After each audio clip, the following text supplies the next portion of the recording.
हरिओम। स्वागत है आप सभी का गीता ज्ञान में। हम अध्याय 8 पर हैं और आज श्लोक है 18वें।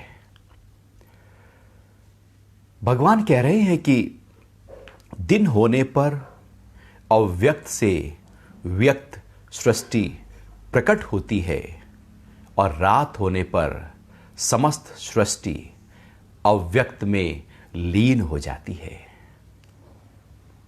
यदि इसको बहुत ही मोटे रूप में देखा जाए तो जैसे हम सुबह उठते हैं, सुबह आँख खुली और हमने देखा अरे ये घर है, ये परिवार है, ये बाहर पूरी प्रकृति है, पूरा व्यापार है, सब कुछ अपना एकदम जो भी कुछ था उससे पहले दिन वो सब हमारे सामने उपलब्ध हो जाता है। कोई दुख हो, कोई सुख हो, कुछ भी हो, कोई पद हो, प्रतिष्ठा हो, एकदम आंख खुलते ही हमें याद आ जाती है कि ये है। रात जब सो रहे होते हैं तो थोड़ी पता होता है कि आप स्त्री हैं, पुरुष हैं, आप ऊंचे पद पर हैं, आप अमीर हैं, आप गरीब हैं, आप गरीब से अमीर की तरफ जा रहे हैं। आप ऐसा कुछ रात को थोड़ी पता होता है। लेकिन जैसे ही आंख खुलती है वो अंदर जो सब कुछ दबा हुआ था वो उभर कर आ जाता है। तो जो अव्यक्त था वो व्यक्त हो जाता है। तो सृष्टि जो हमारी जगत, हमारा जो संसार है वो व्यक्त हो जाता है, था वो सूक्ष्म रूप में हमारे ही अंदर। तो जैसे ही आँख खुलती है अव्यक्त जो था, दबा हुआ था, वो उभर उभर कर प्रकट हो जाता है और दिन भर हम व्यक्त में अपने आप को, अपने जीवन को, अपनी दिनचर्या को लेकर चलते हैं। फिर आप मान लो दोपहर में थोड़ी देर के लिए आप पावर नैप लेने चले गए, आप सो गए। आप जैसे ही सोए फिर जो था वो सब शांत हो गया, वो सब इकट्ठा होकर, कॉन्सेंट्रेट होकर एकदम मन की गहराइयों में छुप गया। आप फिर 15 मिनट बाद आंख खुली, वो फिर सब प्रकट हो गया। तो हमारे मन में बिल्कुल सूक्ष्म रूप में ये जो अव्यक्त है ये इकट्ठा हो जाता है और जैसे ही हम जाग खुलती है हमारा इंद्रियों का संपर्क विषयों की तरफ जाता है, मन बाहर की तरफ, जगत की तरफ जाता है, वो सब फिर प्रकट होना शुरू हो जाता है। फिर रात को सोने जाते हैं, फिर वही सिलसिला। तो ऐसे करते हुए हम जीवन भर अव्यक्त और व्यक्त के साथ में अपने आप को रखते हैं। जैसे आप ध्यान के लिए बैठे तो ध्यान की गहराइयों में जब आप होते हैं तो बाहर की सुध बुध बिल्कुल भी नहीं रहती। आपको बिल्कुल भी पता नहीं होता कि क्या समय है, कहाँ बैठे हैं, छोटे हैं, बड़े हैं, क्या उम्र है, मोटे हैं, पतले हैं, बीमार हैं, स्वस्थ हैं। आपको कुछ भान नहीं है बाहर का। यदि बाहर का कुछ भी भान नहीं है तो समझो कि ध्यान हो रहा है। लेकिन जो व्यक्त है, जो बाहर है, जो सृष्टि है, वो तो जो कि त्यों बाहर है, वो खत्म नहीं हुई। हमारा उससे संपर्क खत्म हो गया और हमारे अंदर जो जगत था वो कहीं खत्म हो गया। तो ध्यान में जाते ही एकदम वो जो व्यक्त था वो सिमट गया और इकट्ठा होकर, कॉन्सेंट्रेट होकर अव्यक्त में आ गया। आप ध्यान से उठे, वो फिर व्यक्त हो गया। आप प्रार्थना में हैं, लीन हैं, भगवान के पूरी तरह से याद में हैं, वो सारा जो भी जगत था वो आपका अव्यक्त हो गया और वहां से हटे नहीं कि वो व्यक्त हो गया। तो इस प्रकार हम पाते हैं कि जीवन भर इसी तरह व्यक्त और अव्यक्त के साथ में हम रहते हैं। अब यहां पर भगवान एक ऊंची बात कर रहे हैं कि अब ब्रह्मा जी के नजरिए से देखा जाए, जिन्होंने सृष्टि का आरंभ किया था, तो कह रहे कि अव्यक्त से व्यक्त सृष्टि प्रकट होती है। तो ब्रह्मा जी के अव्यक्त भाव से व्यक्त सृष्टि का निर्माण हुआ, या यूं कहें कि व्यक्त जो है वो अव्यक्त में होता है। यदि अव्यक्त में व्यक्त ना हो तो व्यक्त चीज हो कैसे सकती है? बीज में पेड़ है ही है, वो है ही है। वो सरसों के दानों में सरसों का तेल है ही है। वो दूध में मक्खन और घी है ही है, लेकिन बहुत ही छुपा पड़ा है। या यूं कहें कि अव्यक्त जो है वो अप्रकटीकरण है और व्यक्त जो है वो प्रकटीकरण है। तो सृष्टि जब उत्पन्न हुई तो वो व्यक्त हो गई, इसको प्रकृति कहते हैं। और अव्यक्त मतलब जो मूल प्रकृति है वो भी प्रकृति है, लेकिन वो मूल प्रकृति है जिससे प्रकृति उत्पन्न हुई है। प्रकृति फिर विकृति पैदा करती है, एक के बाद दूसरा जब उत्पन्न होता है तो उससे विकृति पैदा होती है, अर्थात अव्यक्त से जब व्यक्त होता है तो व्यक्त में विकृति पैदा होती है और उससे फिर बहुत सारी चीजें बनती रहती हैं, बिगड़ती रहती हैं, टूटती रहती हैं, जन्म होता रहता है, मौत होती रहती है। तो ये सिलसिला लगातार चलता रहता है। लेकिन ये सारा जो व्यक्त है, जो दिखता है, ये अव्यक्त से उत्पन्न हुआ है और जब ये पूरी तरह से सिमट जाएगा प्रलय काल में तो वह अव्यक्त हो जाएगा, अर्थात उसी अव्यक्त भाव में फिर से चला जाएगा। वो हमारे भीतर भी है और वो बाहर भी है। भीतर तो हम रोज अनुभव करते हैं और जिससे पूरा ब्रह्मांड ये प्रकट हुआ है, उसका भी जैसे एक बहुत बड़ा पेड़, बरगद का पेड़ बड़ा बन गया हो, उसकी टहने बहुत चारों तरफ से फैली हुई हो, लेकिन उसका बीज देखा जाए तो बहुत ही छोटा था। और छोटे से बीज को हाथ में लेकर यदि आप देखें तो आप अनुमान भी नहीं लगा सकते कि इतना बड़ा पेड़ इससे निकल पाएगा। लेकिन वो पेड़ अव्यक्त रूप से उस बीज में था ही था। लेकिन जैसे वो व्यक्त होता है तो धीरे धीरे उसकी जो विशालता है उस पेड़ की, वो प्रकट होनी शुरू हो जाती है। जैसे एक सूत्र होता है, महर्षि पतंजलि ने बहुत सारे सूत्र दिए। सूत्र का मतलब है बहुत बड़ी बात को बिल्कुल छोटे में कह देना। जैसे गणित का एक फॉर्मूला होता है, एक छोटा सा फॉर्मूला है, लेकिन उससे बहुत कुछ, जैसे कंप्यूटर में कोडिंग होती है तो है छोटी सी चीज, लेकिन उसमें बहुत कुछ है। इसी तरह से अव्यक्त जो है वो पूरी तरह से छिपा हुआ है, लेकिन उससे ही व्यक्त प्रकट होता है। तो भगवान यहां पर कह रहे हैं कि अव्यक्त से व्यक्त सृष्टि प्रकट होती है और रात होने पर समस्त सृष्टि अव्यक्त में लीन हो जाती है। तो ब्रह्मा जी की जब रात हुई तो सारी सृष्टि, पूरा ब्रह्मांड लीन हो गया। कहां पर? अव्यक्त में। और अव्यक्त कहां से आया? उत्पन्न हुआ ब्रह्मा जी से। तो ब्रह्मा जी से जो मूल प्रकृति है, मूल प्रकृति से जो प्रकृति का प्रादुर्भाव हुआ, यह प्रकृति मूल प्रकृति में फिर से चली जाएगी और फिर उस मूल प्रकृति से जब सुबह होगी ब्रह्मा जी की, फिर से प्रकृति प्रकट हो जाएगी। इस तरह से ये प्रलय और सृष्टि का आरंभ की बात यहां पर भगवान गीता में कह रहे हैं कि कैसे प्रलय होता है और कैसे सृष्टि का निर्माण होता है। छोटे रूप में जीवन के साथ हम देखते रहते हैं। हमारे जगत, हमारे अंदर भी बहुत सारे थॉट्स का निर्माण होता है और प्रलय हो जाते हैं। ऐसे ही हमारे अंदर भी बहुत सारे ख्याल जो है, पास्ट के जो बहुत सारी बातें पड़ी हैं, वो सब छुपी पड़ी हैं, दबी पड़ी हैं। कोई व्यक्ति है, उससे आपका झगड़ा हो गया था, बहुत झगड़ा था, अभी वो याद ही नहीं है क्योंकि 20 साल पहले हुआ था।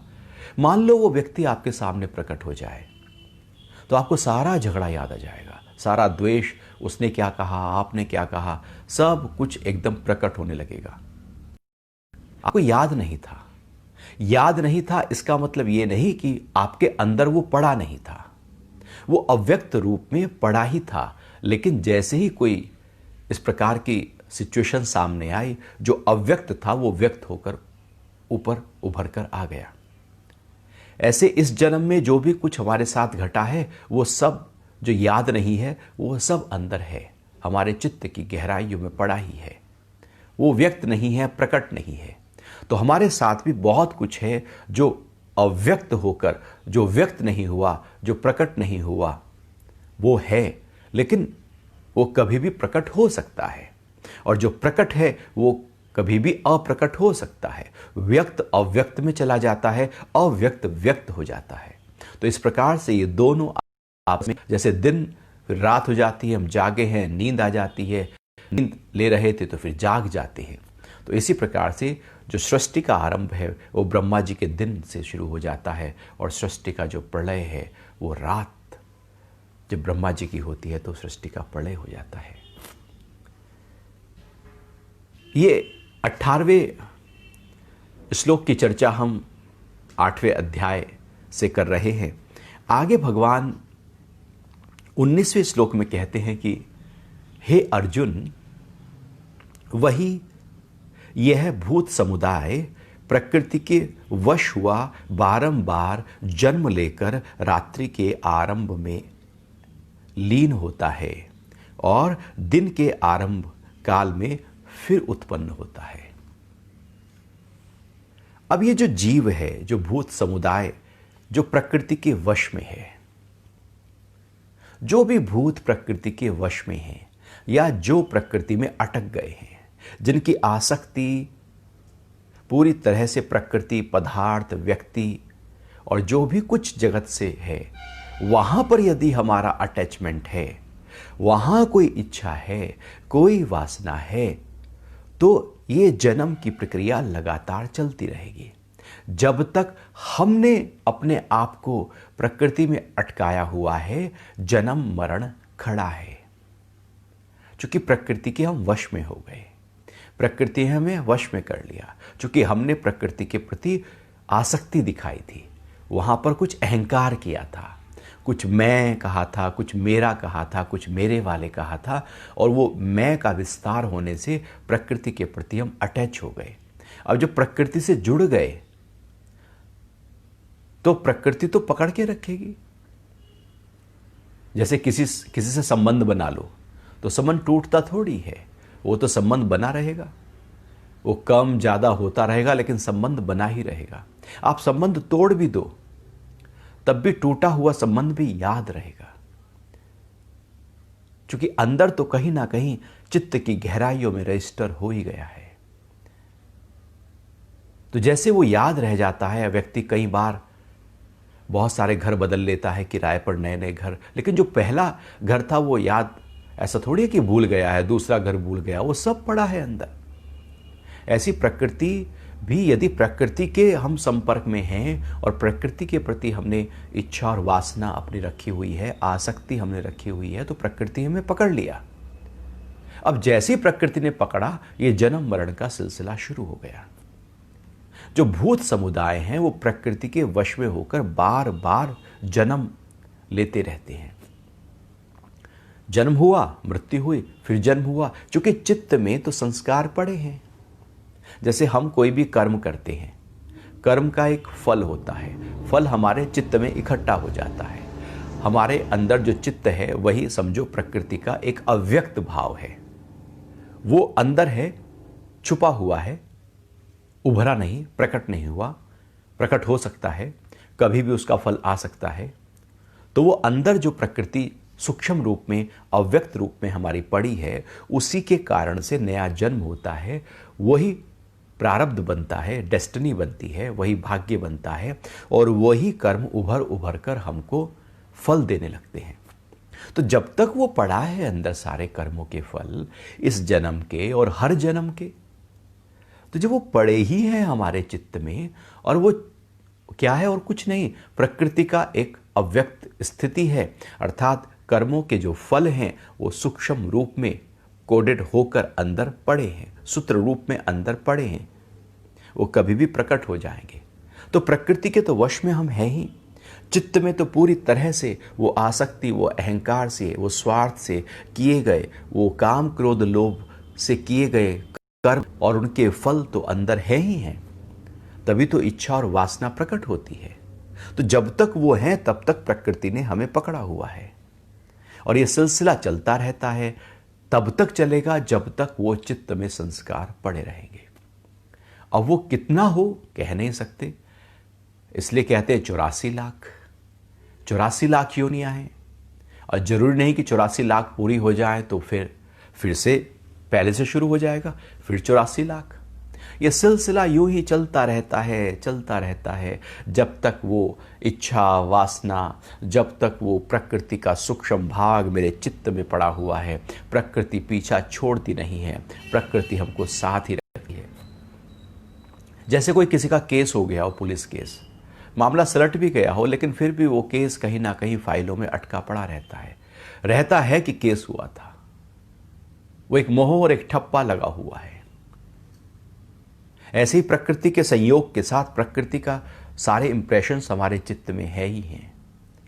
वो जब तक रहेंगे तब तक उसका असर रहेगा। प्रकृति पकड़ कर रखेगी और जन्म मरण चलता रहेगा। क्योंकि प्रकृति लगातार बह रही है तो वो हमको भी, इस जीव को भी अपने साथ लगातार अनेक जन्मों में बहाती चली जाएगी। प्रकृति के साक्षी होकर, प्रकृति से दृष्टा होकर, प्रकृति से अनासक्त होकर, प्रकृति से निष्काम होकर, प्रकृति से निरीच्छा होकर जब हम कर्म करते हैं तो प्रकृति से हमारा जो संबंध है वो टूट जाता है। और जब वो संबंध टूट जाता है तो वो जन्म मरण की जो प्रक्रिया है वो कहीं थम जाती है। लेकिन संबंध बना है तो संबंध बना ही है। जबकि संबंध बना है तो सिलसिला चलता रहेगा। ये शरीर की उम्र पूरी हो जाएगी, नया शरीर आ जाएगा, उसकी पूरी हो जाएगी, नया शरीर आ जाएगा, नए शरीर आते रहेंगे, जाते रहेंगे। क्योंकि प्रकृति इस शरीर से तो ठीक है, क्योंकि शरीर प्रकृति से उत्पन्न हुआ है, लेकिन जो चित्त में पड़ा हुआ संस्कार हैं उससे ज़्यादा कनेक्ट है वो। चूंकि प्रकृति का ही एक फॉर्मूला हमारे अंदर फीड हो गया है, जिससे सब कुछ जन्म और मरण की प्रक्रिया लगातार चलती रहती है। तो जब तक वो खत्म ना हो जाए, शरीर बदलते रहेंगे, बदलते रहेंगे, बदलते रहेंगे, लेकिन वो जू की त्यों रहेगी। वो चित्त रहने वाला है, शरीर बदलते रहेंगे। लेकिन यदि चित्त खत्म हो गया, चित्त में चेतनता आ गई, तो फिर शरीर के बनने की जो आधार था, जो बीज था, अब बीज ही नहीं रहा। अब वो अव्यक्त ही नहीं रहा तो व्यक्त कैसे हो? अव्यक्त है तो व्यक्त होगा। अब अव्यक्त ही पूरी तरह से खत्म हो गया है अंदर, जो डीप में पड़ा था, जो सूक्ष्मता में पड़ी हुई थी चीजें, तो बात खत्म हो गई। जैसे मान लो आप किसी चीज को कोई याद करो और वो जब भी याद करोगे वो याद आ जाएगी, फिर याद करोगे फिर याद आ जाएगी। घर बनाना है, याद करो वो याद आ जाएगा।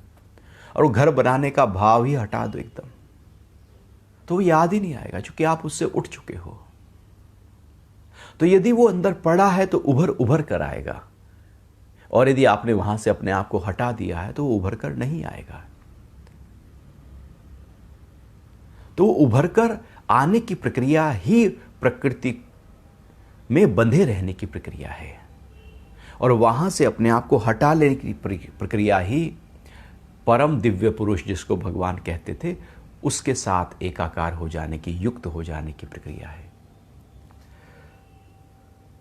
तो वही यह भूत समुदाय प्रकृति के वश में हुआ बारंबार जन्म लेकर रात्रि के आरंभ काल में लीन होता है। जन्म हुआ और चलता रहेगा सिलसिला, जन्म होता रहेगा, जन्म होता रहेगा, मरते रहेंगे, जन्म होता रहेगा। सृष्टि जब तक है तब तक ये प्रक्रिया चलती रहेगी।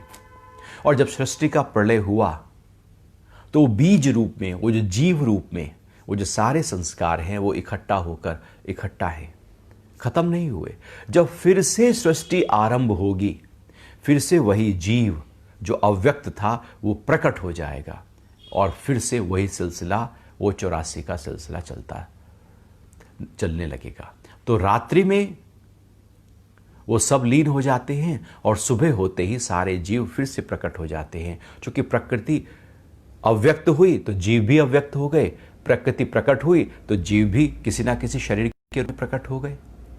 तो वो ऐसे ही प्रकृति यदि प्रकट है तो 84 लाख की प्रक्रिया लगातार चल रही है। प्रकृति अव्यक्त हो गई, सो गई, प्रलय हो गया, लीन हो गई, तो जीव भी पूरी तरह से एक एनर्जी के फॉर्म में इकट्ठा होकर सारे संस्कार, सारे इंप्रेशंस वो इकट्ठा हो जाते हैं, और वो भी इंतजार में रहते हैं सुबह होगी फिर वो प्रकट हो जाएंगे। या यूं कहें कि जैसे ही प्रकृति प्रकट होती है फिर वो प्रकट हो जाते हैं। फिर भगवान आगे 8वें अध्याय के 20वें श्लोक में कह रहे हैं कि परंतु निश्चित रूप से इस अव्यक्त से भी परे एक और सनातन अव्यक्त भाव है, जो सब भूतों के नष्ट होने पर भी नष्ट नहीं होता। अब ये जो अभी तक व्यक्त और अव्यक्त की बात की थी, अव्यक्त का मतलब है प्रकृति का आधार अर्थात मूल प्रकृति। अव्यक्त भाव और सनातन पद का मतलब है वो जो परम तत्व है, वो जो आत्म तत्व है। अब भगवान ने उसकी बात की, कह रहे हैं निश्चित रूप से इस अव्यक्त से भी परे, ये जो अव्यक्त है अर्थात चित्त है, चित्त में पड़े हुए जो संस्कार हैं, जो बिल्कुल अव्यक्त, अभी पता ही नहीं है कब कौन से कर्म का फल उभर कर आ जाए। अभी आप बहुत हंसी खुशी से उल्लास के साथ में जीवन को जी रहे थे, अचानक कुछ ऐसा घट जाता है कि सब कुछ दुख में बदल गया। कहाँ से घटा? वो अव्यक्त था, व्यक्त हो गया। अचानक सारा दुख था जीवन में, कुछ ऐसा प्रकट हो गया कि वाह वाह हो गई। कहाँ से घट गया? अव्यक्त था, व्यक्त हो गया। तो चित्त में पड़ा था, उभर कर आ गया। लेकिन भगवान कह रहे इतना ही नहीं है, यहीं तक बात खत्म नहीं हो जाती। अभी जो चित्त है व्यक्ति के अंदर, इससे भी परे एक और है, एक आत्म तत्व है। वो अव्यक्त से भी परे एक सनातन अव्यक्त भाव है। वो भाव है, सनातन है। सनातन का मतलब है जो चला आ रहा है। जब से मानव सभ्यता, जब से सृष्टि की प्रक्रिया हुई, वो चला आ रहा है। इसलिए हमारे यहाँ हमारा धर्म सनातन धर्म कहलाता है, चला आ रहा है। तो सनातन अव्यक्त भाव अर्थात जो निरंतरता से चला रहा है, भूत नष्ट हो जाएंगे, व्यक्ति मर जाएगा, नया जन्म होगा, फिर मरेगा, फिर नया जन्म होगा। 84 लाख में यदि हम घूम भी गए हैं तो भी हमारे साथ कुछ चीज ऐसी चल रही है जिसमें रत्ती भर भी परिवर्तन आया ही नहीं, जो नहीं बदला, जो नष्ट नहीं हुआ, जिसमें जरा सा भी परिवर्तन नहीं आया, वो हमारी कॉन्शियसनेस है, वो हमारी चेतना है। जब हम जन्म लेते हैं तो उस समय जो अव्यक्त सनातन भाव है हमारा, और जब जवान होते हैं, प्रौढ़ होते हैं, बूढ़े होते हैं, या मृत्यु की तरफ जा रहे होते हैं, या मौत आ गई है, मर गए हैं, उस भाव में कोई अंतर नहीं आता। वो जो सनातन अव्यक्त भाव है वो जू का त्यों रहता है। वो चींटी में भी वही है तो हाथी में भी वही है, वो भिखारी में भी वही है तो साहूकार में भी वही है, वो इस धर्म वाले में भी वही है तो उस धर्म वाले में भी वही है, वो स्त्री में भी वही है तो पुरुष में भी वही है। वो सनातन परम पद सभी प्राणियों में एक जैसा जू का त्यों बना रहता है। शरीर के ऊपर दुख का पहाड़ भी टूट जाए, उस पर रत्ती भर भी फर्क नहीं पड़ता। जैसे धरती पर भूकंप आ जाए, तूफान आ जाए, सुनामी आ जाए, कोरोना वायरस फैल जाए, आकाश पर उसका कोई फर्क होता ही नहीं है। आकाश जू का त्यों खड़ा है। प्रलय भी हो जाए धरती पर, आकाश जू का त्यों खड़ा है। या बहुत हर्षोल्लास हो जाए धरती पर, आकाश जू का त्यों खड़ा है। होली हो या दिवाली, मातम हो, आकाश पर कोई फर्क नहीं पड़ता। ऐसे ही हमारे अंदर भी एक ऐसी स्थिति है, एक ऐसा भाव है जिस पर शरीर कि सारे क्रियाकलापों का कोई फर्क नहीं पड़ता। आप खा रहे हैं, वो जू का त्यों खड़ा है। आप चल रहे हैं, एक ऐसा है जो नहीं चल रहा। आप सो रहे हैं, कोई ऐसा है जो नहीं सो रहा। आप बोल रहे हैं, कोई ऐसा है जो पूरी तरह से मौन में है।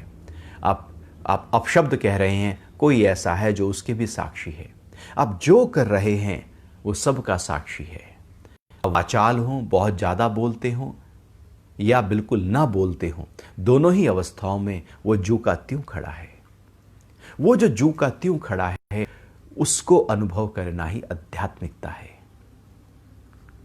क्योंकि वो अव्यक्त से परे है, मूल प्रकृति से परे है, वो चित्त से परे है, और वो हमारे साथ है ही है। और या यूं कहें कि वो ही मैं हूं।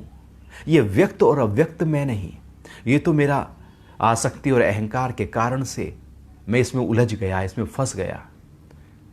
जैसे घर से निकलो तो कहीं उलझ जाओ आप, तो वो उलझ गए वहाँ, तो बस क्या करें, किसी कारण से उलझ गए। जैसे किसी समस्या में उलझ जाता है कोई व्यक्ति, उलझ गया वो उसमें, और वो जब तक उलझा है वो उलझा है, जब तक उसका समाधान ना निकले तो उलझा ही रहेगा।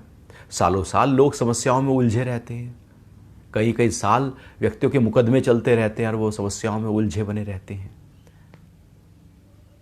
ऐसे तो होता है, कई बार ऐसे ही होता है कि वो केस की सुनवाई हुई और उसका रिजल्ट आ गया, पता लगा बाबा ने केस किया था और पोते के पास में उसका रिजल्ट आया है। तो सालों साल चल रहा है, तो समस्याएं सालों साल चलती रहती हैं। ऐसे ही उलझन सालों साल चलती रहती है। प्रकृति में भी अव्यक्त और व्यक्त के चक्कर में हम न जाने कब तक उलझे हुए थे। लेकिन वो बाहर जो उलझे थे, ऐसा नहीं कि वो बाहर ही सब कुछ है, हमारा एक घर भी है। वो हमारा घर, भगवान कह रहे हैं, सनातन अव्यक्त भाव है।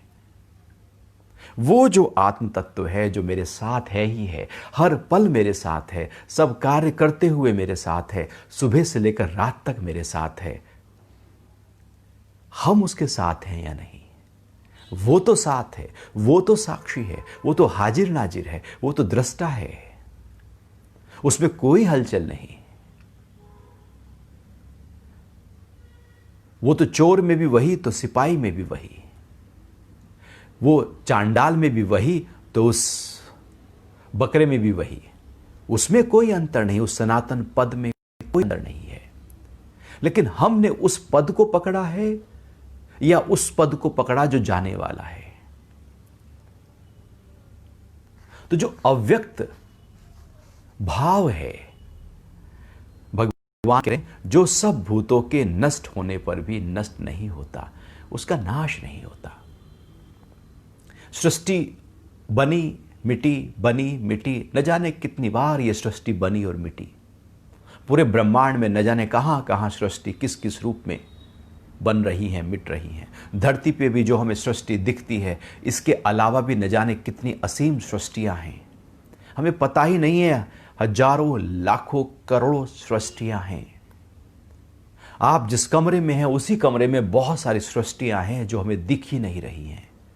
हम तो केवल एक सृष्टि में जी रहे हैं। सूक्ष्म स्तर पर बहुत सारी सृष्टियां है ही हैं। वहां बहुत सूक्ष्म महीन प्राणी, जैसे चींटी बहुत छोटी होती है, लेकिन वो भी हमारी सृष्टि का हिस्सा है। उससे भी अति सूक्ष्म अनेक सृष्टियां विद्यमान हैं। वो मरते रहते हैं, बनते रहते हैं, मरते रहते हैं, बनते रहते हैं। ये सृष्टियां का प्रलय होता रहता है, फिर से वो उत्पन्न हो जाती है। लेकिन उन सब सृष्टियों में जो भी सृष्टियां हैं, जो सनातन अव्यक्त भाव है, वो जू का त्यों खड़ा रहता है। रत्ती भर भी उसमें परिवर्तन नहीं आता। उस भाव को अनुभव करना है, यही आध्यात्मिकता है। हमारे सारे वेद, उपनिषद, सारे दर्शन, श्रीमद् भगवद गीता, सारे आध्यात्मिक ग्रंथ, चाहे वो अष्टावक्र हो या ब्रह्मसूत्र या योग सूत्र, वो केवल इसी सनातन अव्यक्त भाव तक हमें पहुंचाने के लिए है। कैसे हम वहां पहुंच जाए जहां हम हैं। हम भटक गए हैं कहीं बाहर। जो बिछुड़े हैं प्यारे से, भटकते दर बदर फिरते, हमारा यार है हम में, हम मन को होशियारिया। कबीर कहते हैं जो उससे भटक गए हैं, वो जो बिछुड़ गए हैं, वो भटक रहे हैं। हमारा यार, हमारा जो सनातन अव्यक्त भाव है, जो परम दिव्य पुरुष है, जो परम तत्व है, जो आत्म तत्व है, वो हमारे ही साथ बह रहा है। हमने मुंह मोड़ लिया है, दूसरी तरफ देख रहे हैं। जब मुंह ही मोड़ के खड़े हैं तो बिल्कुल साथ होते हुए भी चीज हमें दिखाई नहीं देगी, बिल्कुल पीछे ही थी, मुंह मोड़े खड़े हैं। हमने मुंह मोड़ लिया है बाहर की तरफ, हमने मुंह मोड़ लिया है प्रकृति की तरफ, हम दौड़ रहे हैं प्रकृति की तरफ। लेकिन सनातन अव्यक्त भाव तो कहीं भीतर की गहराइयों में बह रहा है। लिया जो करवट तो होश आया, कि राम मुझ में, मैं राम में हूं। राम तीर्थ जी महाराज कहते हैं, लिया जो करवट तो होश आया। मैं तो बाहर था, केवल बाहर ही उलझा था सुबह से लेकर रात तक, और हम सब उलझे ही ऐसे रहते हैं। लगता है कि ये तो बहुत जरूरी है, इसके बिना कैसे होगा। तो कह रहे हैं कि लिया जो करवट, मैंने प्रकृति से जो करवट लिया, पलट कर जैसे ही मैं अपने साथ अंतर्मुखी हुआ तो पता लगा कि मेरे अंदर ही राम है, मैं तो बाहर ढूंढ रहा था। जो भीतर है उसको मैं बाहर ढूंढ रहा हूं, तो बाहर मिलेगा कैसे? शुरुआत तो भीतर से करनी पड़ेगी।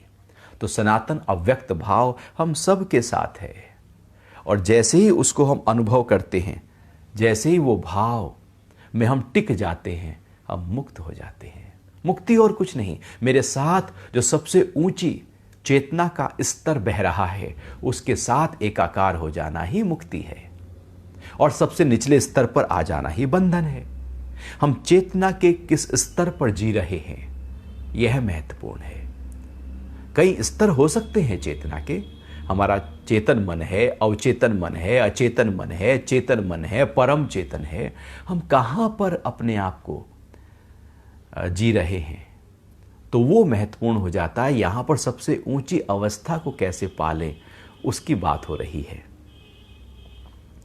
फिर आगे भगवान 8वें अध्याय के 21वें श्लोक में कहते हैं कि जो अव्यक्त अक्षर कहा गया है उसी को परम गति कहते हैं, जिसे प्राप्त होकर फिर वापस नहीं आते। वही मेरा परम धाम है। भगवान का परम धाम क्या है? किसे कहेंगे? वो बैकुंठ, जहां पर वो भगवान, वो परम तत्व विराजमान है।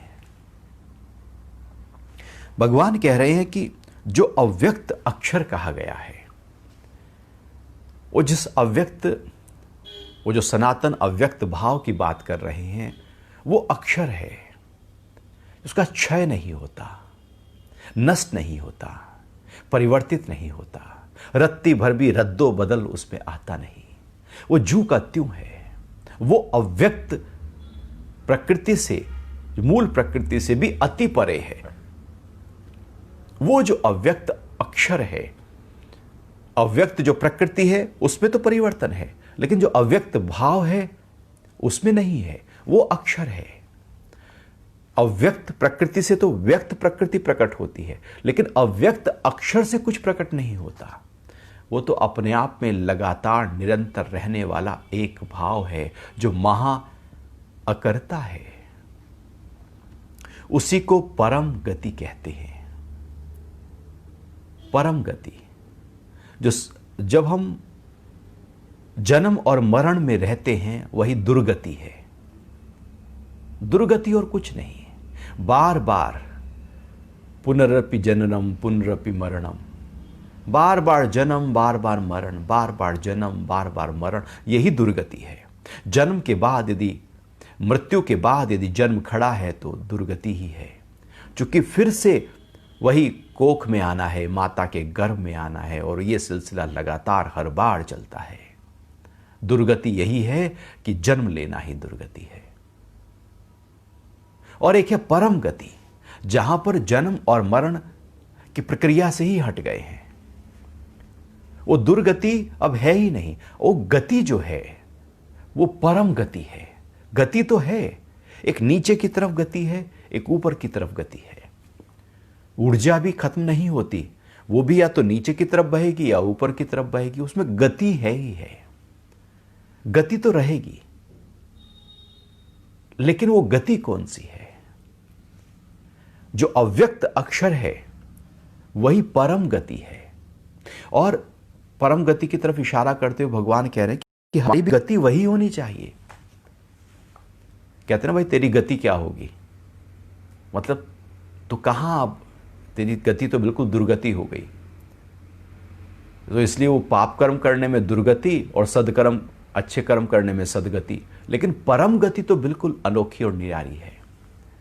हमारी सारी यात्रा, हमारी सारी कोशिश, हमारा सारा जीवन की प्रक्रिया उस परम गति को पा लेने के लिए हो।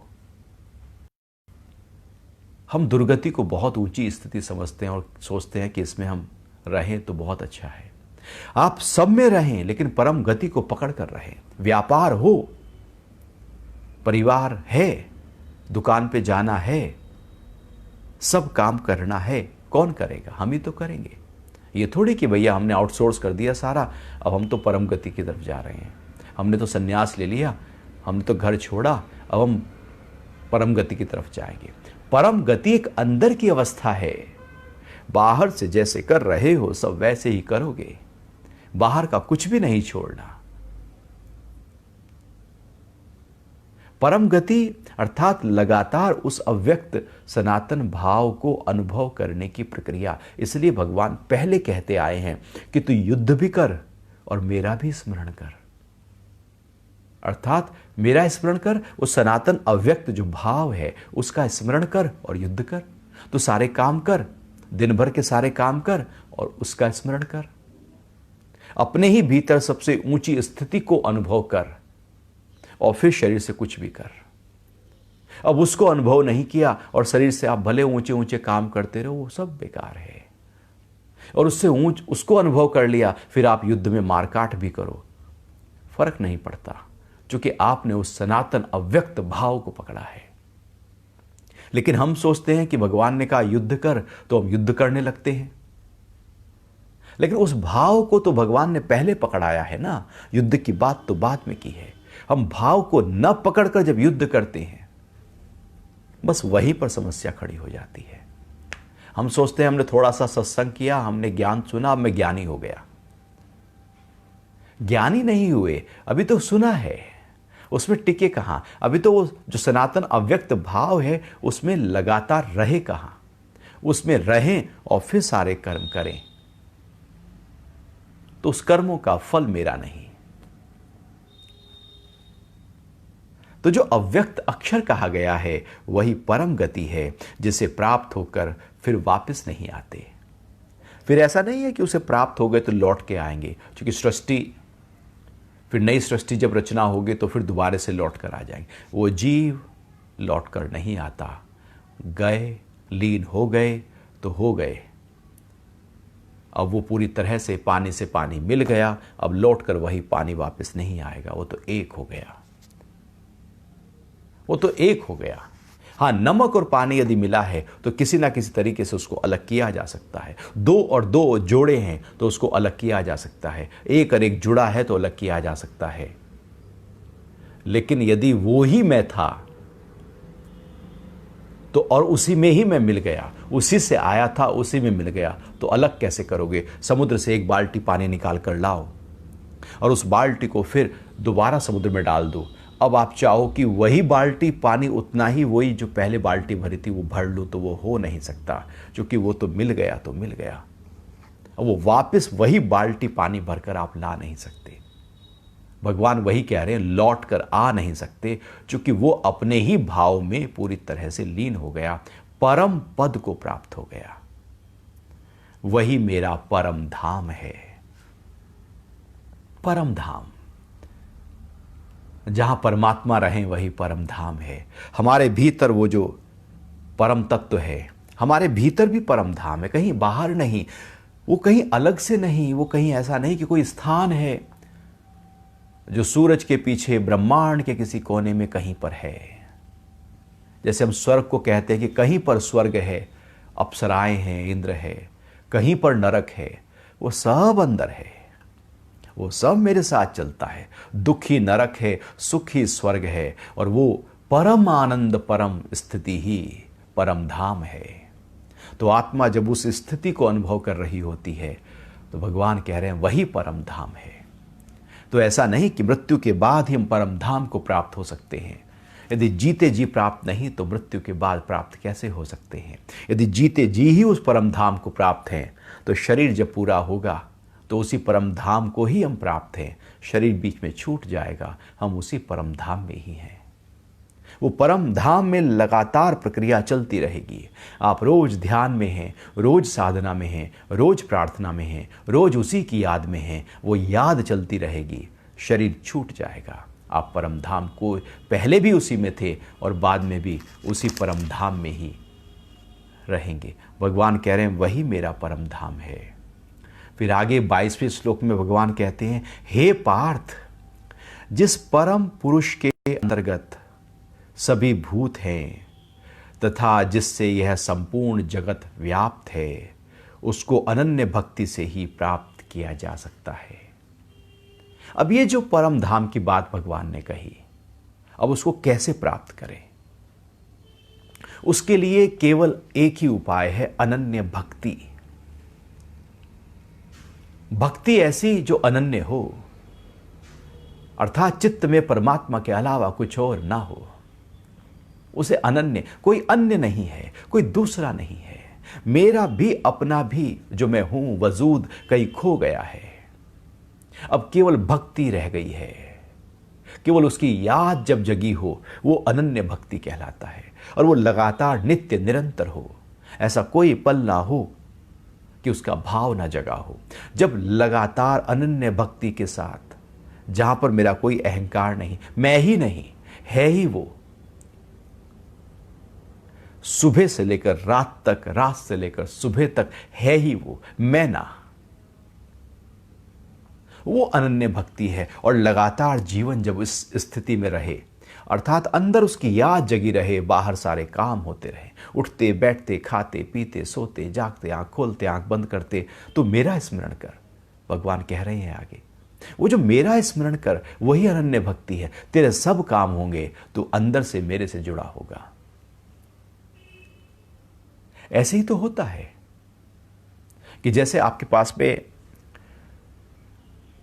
आपने बहुत सारा कैश लेकर अब आपको ट्रेन की यात्रा करनी है, आपके पास कैश है, आपने अपनी जेब में रखा हुआ है, अब आप ट्रेन पर टिकट खरीद रहे हैं, हमारा ध्यान कहाँ है, हमारे कैश पे कोई निकाल ना ले।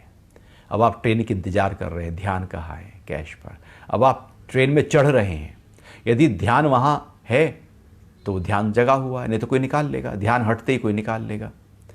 और फिर आप ट्रेन में सारी यात्रा कर रहे हैं, घंटों की यात्रा आपने की, लेकिन आपका ध्यान बार बार वहीं से जग रहेगा। जैसे आप विदेश यात्रा करते हैं तो पासपोर्ट पर ध्यान रहता है कि कहीं पासपोर्ट ना खो जाए, क्योंकि पासपोर्ट खो गया विदेश जाकर तो सारी उलझन खड़ी हो गई। आप लगातार अपने आप को पासपोर्ट के ध्यान में रखते हैं, उसको साथ रखते हैं, कहीं होटल में भी छोड़कर नहीं जाते कि पीछे होटल में चोरी हो गई तो फिर पासपोर्ट चला जाएगा। वो जो लगातार ध्यान जगा है, ऐसे ही सारे काम तो कर रहे हैं, यात्रा भी हुई, आपने प्लेटफॉर्म पे चाय भी पी, टिकट भी खरीदा, ट्रेन को भी ढूंढा, ट्रेन में भी चढ़े, चेंज भी की ट्रेन, लेकिन आपका ध्यान वहीं पर है। ऐसे ही भगवान कह रहे हैं वो जो अनन्य भक्ति है वो यही है कि जो मेरे पर लगातार ध्यान रखे और सारे काम करते रहे। आप खाना बना रहे हैं, खाना खा रहे हैं, आप घूमने जा रहे हैं, आप कुछ टीवी पर देख रहे हैं, अंदर से ध्यान वही जगह है। बाहर सब कुछ सबके साथ जो सब कर रहे हैं वो भी हम कर रहे हैं। भगवान कृष्ण सब कुछ लीलाएं कर रहे हैं, अंदर से वो ऊंची स्थिति में टिके हुए हैं। रास भी हो रहा है, महारास भी हो रहा है, युद्ध भी हो रहा है, लेकिन वो अपने उस ऊंची स्थिति में ही हैं। तो वो जो अनन्य भक्ति है, भगवान कह रहे हैं उसी से प्राप्त किया जा सकता है, जिस परम पुरुष के अंतर्गत सभी भूत हैं। एक है पुरुष, एक है परम पुरुष।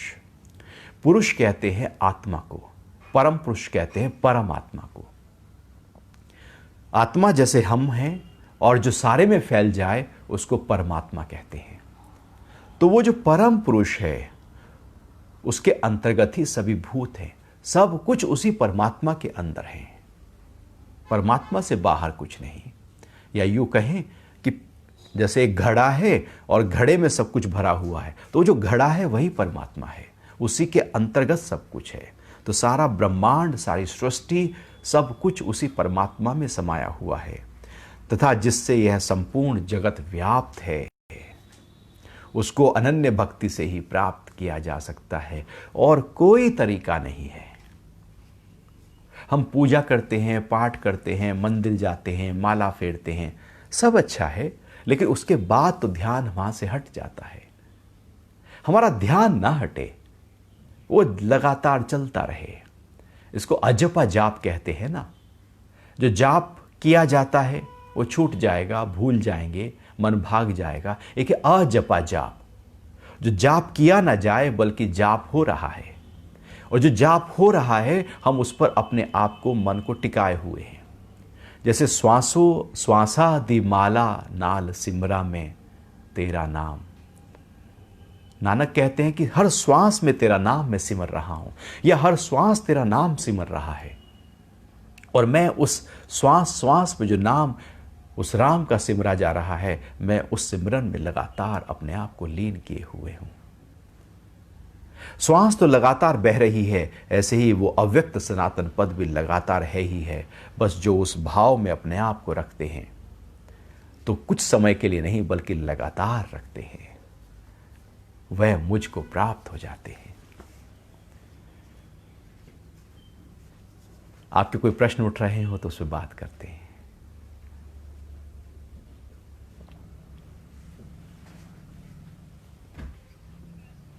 हरिओम।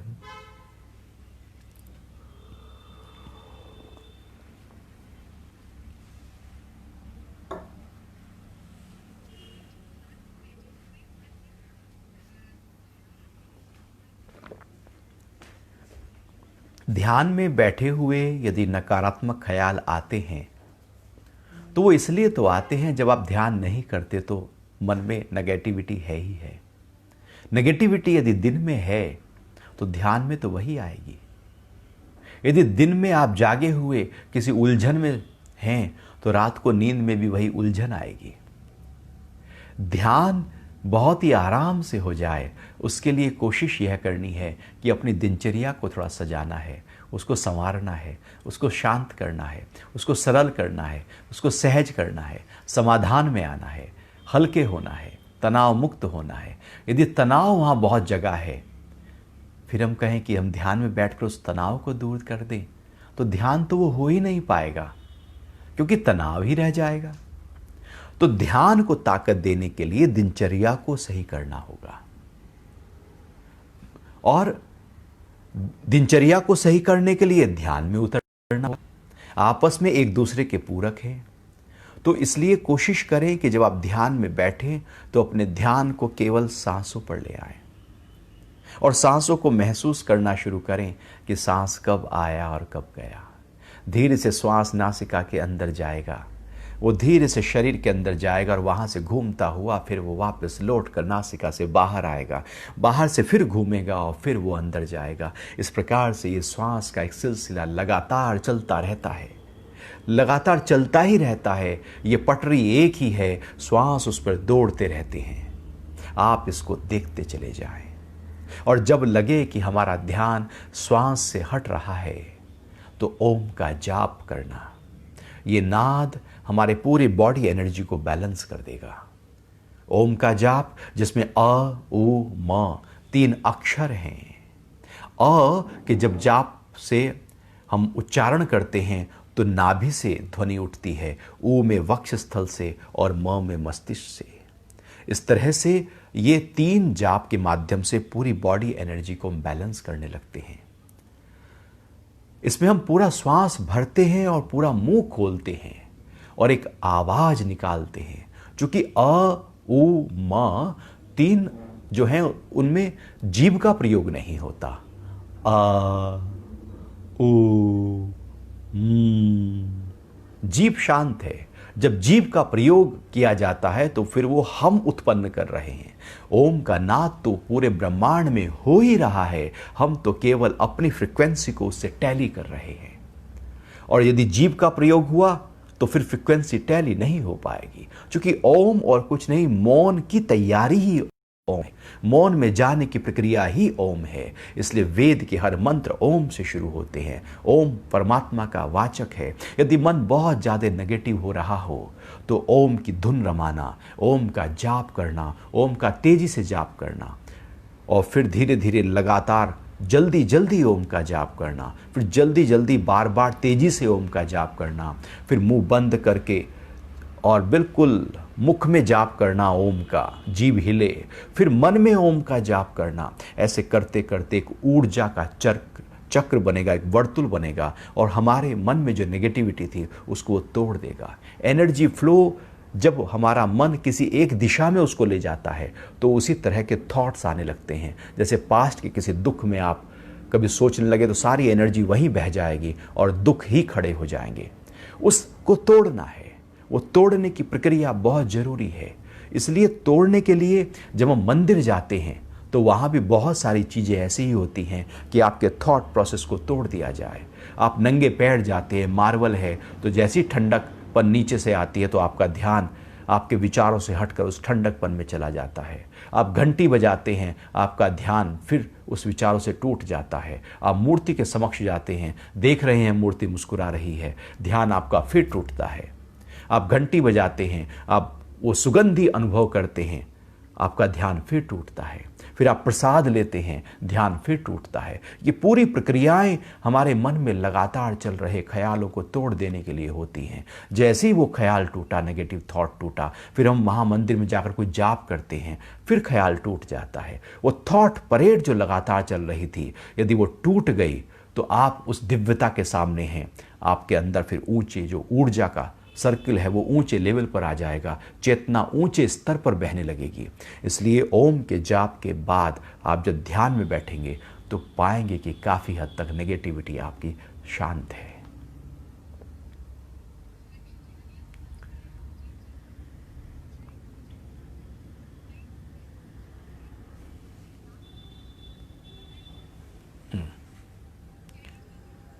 ध्यान लगाते हुए अनुभव हुआ कि सांस नहीं ले रहे थे और मैं बिल्कुल अवेयर भी था।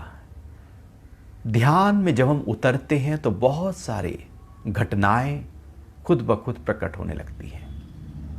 हो सकता है कभी ऐसा लगे आपको कि सांस बहुत तेजी से चल रहा है, इतना तेजी से चल रहा है कि आप उसको संभाल नहीं पा रहे हैं। इतना तेजी से चल रहा है वो श्वास कि आपका शरीर कूदने लगा है। कभी ऐसा लगेगा कि सांस जैसे पूरी तरह से थम गया है। कभी ऐसा लगेगा कि सांस जैसे लंबा बह रहा है। कभी ऐसा लगेगा कि सांस एक आया लेकिन दूसरा तो अभी आ ही नहीं रहा है। ये सब प्रक्रियाएं हमारे चित्त के आधार पर जैसे जैसे ध्यान में हम गहराइयों में उतरते हैं, हमारी जो चेतना है, जो शक्ति है, अब हमारे शरीर को वो संभालती है। अब जैसी जैसी रिक्वायरमेंट होती है वैसा वैसा वो करती है। वैसे समाधि की अवस्था में तो प्राणायाम जब हो जाता है तो वहां पर सांस चलता ही नहीं है। लेकिन ऐसा ना कर लेना कि आप अगली बार बैठो ध्यान में और कहो कि पिछली बार मेरा सांस नहीं चला था और अब मैं सांस रोक कर बैठ जाता हूं, और आप जबरदस्ती सांस रोक कर बैठ गए। तो ध्यान में जब आपका सांस रुका था तो आपने रोका नहीं, अभी आप रोक रहे हैं। सांस को रोकना नहीं है, आप कुछ ना करें, जो हो वो स्वतः हो।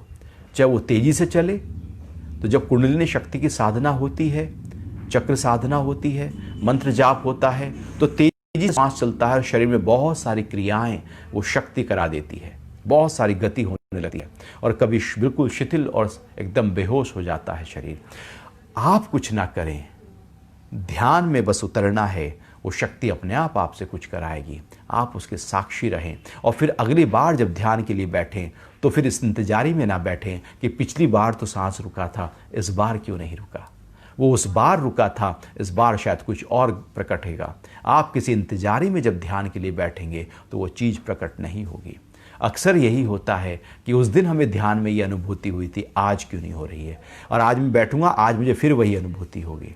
उस दिन जब बैठे थे तो ये पहले से इंतजारी नहीं थी कि आज ये प्रकट होगा। जब आप पूरी तरह से शांत होते हैं तभी अंदर से कुछ प्रकट होता है, अन्यथा अंदर से कुछ प्रकट नहीं होगा।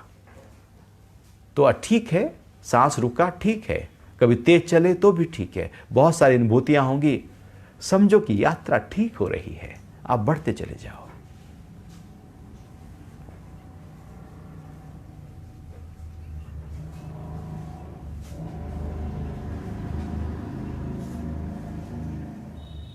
एक कपटी और दुराचारी व्यक्ति को उसी भाषा में समझाना पाप कर्म है क्या? पहली बात तो यह है कि हमारे अंदर क्या चल रहा है। कहीं हम भी तो कपटी नहीं? यदि हम भी कपटी हैं तो फिर पाप ही है। हम दुराचारी तो नहीं, और हम कह रहे हैं कि वो दुराचारी है, मैं नहीं हूं। यदि आप उस ऊंचे भाव में टिके हैं तो पाप कर्म नहीं है। फिर उसकी भाषा में ही उसको समझाएंगे। भगवान कृष्ण युद्ध कर रहे हैं तो क्या वो पाप कर्म कर रहे हैं? वो अपने उस ऊंची भाव में टिके हुए हैं। लेकिन दुर्योधन युद्ध कर रहा है तो क्या वो ऊंचे भाव में है? उसके अंदर की स्थिति कुछ और है, तो वो पाप कर्म कर रहा है। सारा खेल तो अंदर की स्थिति का है। आप अपने अंदर की स्थिति को ऊंची करते जाओ, फिर जैसा कोई सामने आएगा उससे वैसा व्यवहार होगा। कुत्ते के साथ आप भोंबो बोलोगे, चिड़िया के साथ चींची बोलोगे, जो जैसा होगा। फ्रेंच के साथ फ्रेंच बोलोगे, जिसको अंग्रेजी आती है उसके साथ अंग्रेजी बोलोगे, हिंदी वाले के साथ हिंदी बोलोगे। तो जो कोई दुराचारी है तो भाषा ही वो समझता है, आपने अपने प्रेम को पकड़ा हुआ है लेकिन वो समझता वही है, तो आप भाषा फिर जैसे को तैसा आप दे रहे हैं। लेकिन जैसे को तैसा देने के ऐसा ना हो जाए कि हम उसी जैसे हो जाएं। कपटी के साथ हम कपटी का व्यवहार करते करते कपटी ही ना बन जाएं, जिसकी संभावना बहुत ज़्यादा होती है।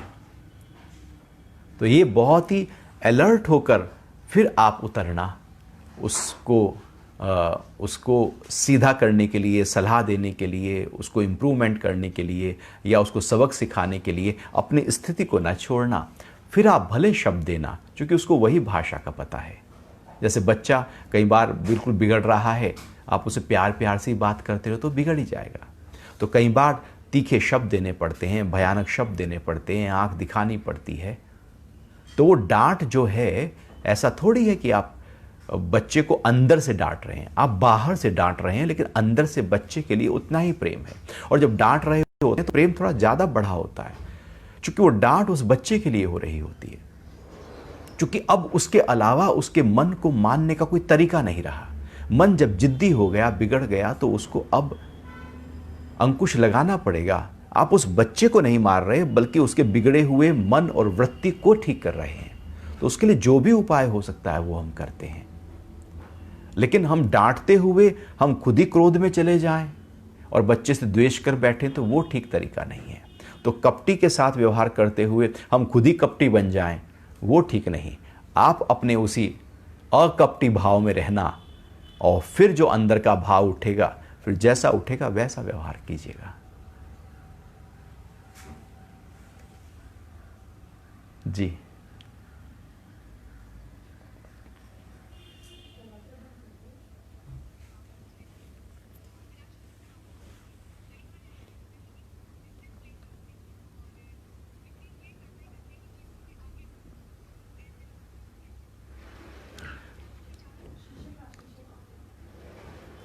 देखो, हर व्यक्ति की अपनी एक यात्रा है। कोई कह रहा है कि मैं बेचारा हूं, और बेचारा बेचारा बेचारा बेचारा कहते ही वो आगे बढ़ रहा है।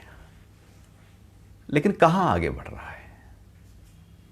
बाहर जगत में आगे बढ़ रहा है, धन में आगे बढ़ रहा है, पद में आगे बढ़ रहा है, या सुकून में आगे बढ़ रहा है, शांति में आगे बढ़ रहा है, आनंद में आगे बढ़ रहा है, खुशी में आगे बढ़ रहा है, स्वास्थ्य में आगे बढ़ रहा है, संबंधों में आगे बढ़ रहा है? कहां आगे बढ़ रहा है? वो आगे बढ़ने की परिभाषा हमें देखनी होगी कि मेरी आगे बढ़ने की परिभाषा क्या है। कुछ धन आ गया बेचारा बेचारा करते हुए गलत तरीके से, लेकिन उसके मन की स्थिति क्या उसी ऊंची है? बाहर ठीक है, धन हो भी जाए, लेकिन यदि मन ही कप रहा है, मन ही हिल रहा है, तो वो तो फिर बेकार हो गया ना। तो जिसको हमें लगता है कि वो आगे बढ़ रहा है, उससे जाके पूछो, भैया आगे बढ़े हो क्या? वो कहेगा, अरे बहुत सारी समस्या। वो हम देख रहे हैं कि वो आगे बढ़ रहा है, लेकिन उसके नज़रिए पे जाके तो देखो, कभी उससे पूछ के तो देखो, उसका हाल हवाल तो लो, दिल में तो उतरो। वो बताएगा कि आगे बढ़ा भी है, या अभी उसे लगता है कि मुझे और बढ़ना है, और स्वार्थ हैं, और इच्छाएं हैं, अभी तो कहीं भी नहीं बढ़े, और ये जो बढ़े थे ये दुख और प्रकट हो गए। वो तो उससे पूछना, आप उसकी परिभाषा न गढ़ना, उससे उसकी परिभाषा पूछना। यदि वो कहे कि आगे बढ़ा तो बात अलग है, लेकिन हम दूर से कहते रहते हैं, देखो ये ना थोड़ा बेचारा बेचारा बनते हुए आगे बढ़ता चला गया। तो आप भी बेचारा बन जाओ यदि आपको आगे बढ़ना। आपको किसने रोका है? वो बेचारा बनकर, कुछ बनकर आगे यदि बढ़े हैं, तो अंदर की सुकून और शांति को कुचल कर आगे बढ़े हैं, अंदर की सरलता को कुचल कर आगे बढ़े हैं। हम बेचारा बन नहीं पा रहे हैं। तो बेचारा बनना थोड़ी है। आपके अंदर परमात्मा ने इतना ऊंचा भाव रखा हुआ है, बेचारा किस बात का बनना? वो फकीर, वो भिखारी क्यों बनना, जब भाव इतना ऊंचा है? आप उस ऊंचे भाव को पकड़ो, प्रकृति आपके पूरे तरह से एकदम साथ साथ आ जाएगी। जो आप चाहते हो सब प्रकट हो जाएगा। लेकिन आप उस पुरुष को तो पकड़ो, उस अंदर की शांति को पकड़ो, फिर जो भी होगा आप बहुत मज़े में उसको, जीवन को एंजॉय करेंगे। बहुतों के पास बहुत होता है, तब भी उन्हें लगता है और आ जाए और आ जाए और आ जाए। वो बहुत होने पर भी उसको थोड़ा ही दिखता है। और कुछ लोग ऐसे होते हैं जिनके पास बहुत थोड़ा होता है, उन्हें लगता है बहुत दिया है परमात्मा ने। तो बाहर कितना है, कम है या ज़्यादा है, वो महत्वपूर्ण नहीं, अंदर की स्थिति कैसी है वो महत्वपूर्ण है। मेरे अंदर यदि हलचल नहीं है, शांत है, यदि पूरी तरह से सुकून आ जाए, संतोष आ जाए, तो थोड़ा भी बहुत दिखाई देता है, और संतोष ना आए तो बहुत भी थोड़ा दिखाई देता है। बात वस्तुओं की या पदार्थों की नहीं है, बात तो अंदर के सुकून, शांति और संतोष की है। उस भाव को आप पकड़ना। आप दूसरे को ना देखो, उसकी अपनी कर्म कहानी है।